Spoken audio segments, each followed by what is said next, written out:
Diana, what a beautiful facility. This is GulfQuest. Tell my viewers where we're geographically located. Absolutely, Joe, and thank you first for being here today. GulfQuest National Maritime Museum is located on the Mobile River, right in downtown Mobile. Easy access off of I-10 and a gorgeous view of the Port of Mobile. A beautiful museum, very unique. You can see it from the road. It stands how many stories? Well, it's actually 5 stories, but inside the museum you see 8 decks. And the museum, of course, is designed to look like a ship headed out to sea. So we refer everything as decks, and so we have 8 decks within the museum. How long had it been in construction and planning? We broke ground in 2009 and just opened in September of 2015.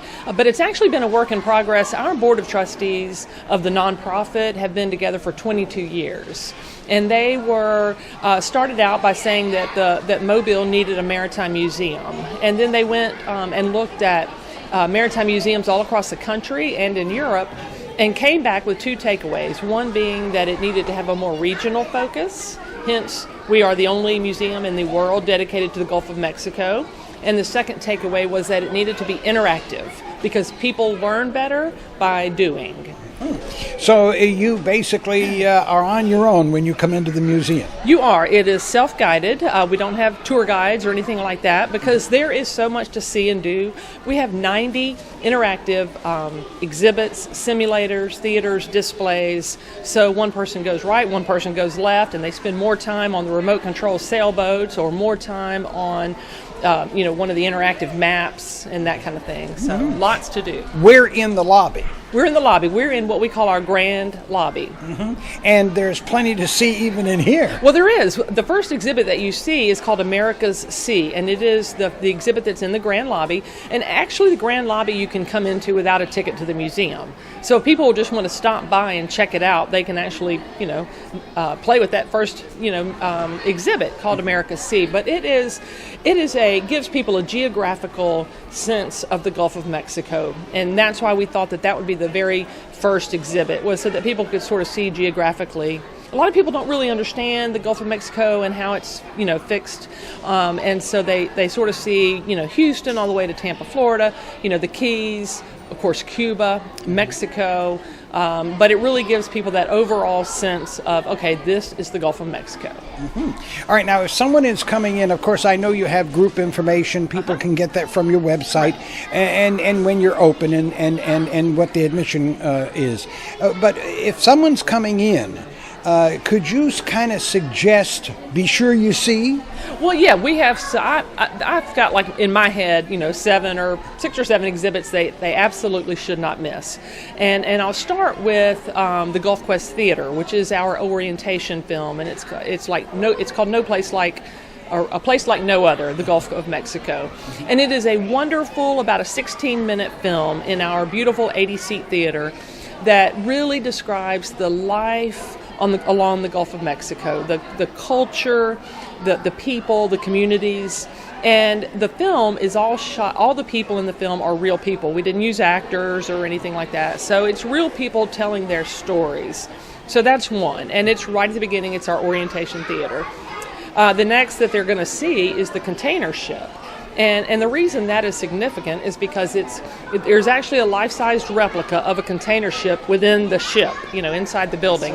And that's where the decks are located. All the exhibits are located within the walls of that container ship.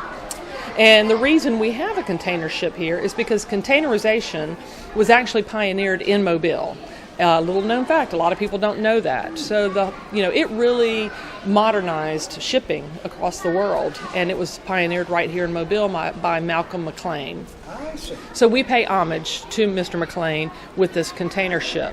So that's one. Another one is all the way up on the bridge of the ship, and it's called Take the Helm, and it is a boat pilot simulator.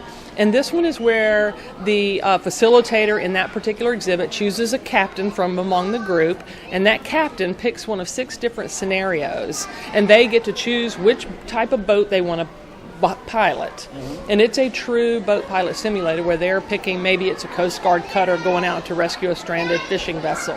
And they actually drive the cutter, and the rest of the people in the room sit behind them on theater seats, and you actually feel the effects of the boat. Some people have actually had to leave because they thought they were getting seasick, and it's like a Disney ride. Yeah, but and so that's a must-see. And that's 3, but gosh, I could go on and name so many more. You know, my viewers are hearing a lot of children, and this is certainly a hands-on for them. It is. We do a lot of field trips. But you know what's interesting is we do a lot of field trips, and that's wonderful because we are really teaching a lot of children about the maritime world and, you know, all about our ocean, you know, and the ocean planet, as we like to call it. But in truth, it's not a children's museum by any way. As you will see, as you go through here, that there's a lot of text, there's a lot to absorb. And so we have as many adults come here to play, but learn and really enjoy and immerse themselves. And we really like to say that it's a very immersive experience here. You really do immerse yourself. It is unique in the fact that when you're designing a museum, you have to, I guess, keep in mind both children and adults. That's right. And so there are some exhibits that relate more, that children like more.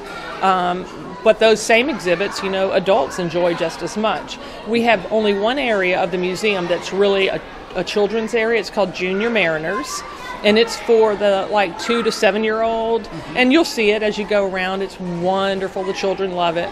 But we certainly welcome children, you know, throughout the museum. I would be remiss if I didn't point out that right now there's a lot of space outside.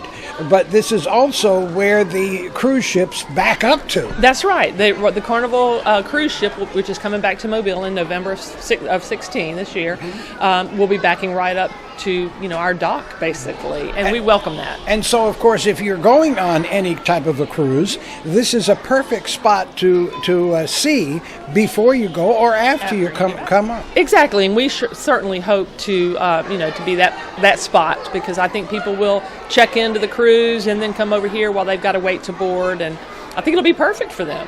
I've always wondered, and maybe you can help me out on this, are there designers of museums that all they do is design museums? Absolutely. And we worked with 3 or 4 different firms in building this museum. As you will, you know, as our visitors will see when they come here, that there was a lot of work that went into every single exhibit. And I do want to point out that of the 90 exhibits, only 2 exhibits in the entire museum are not custom for GulfQuest. So each exhibit, with the exception of 2, had to be thought of, concepted, prototyped, tweaked, you know.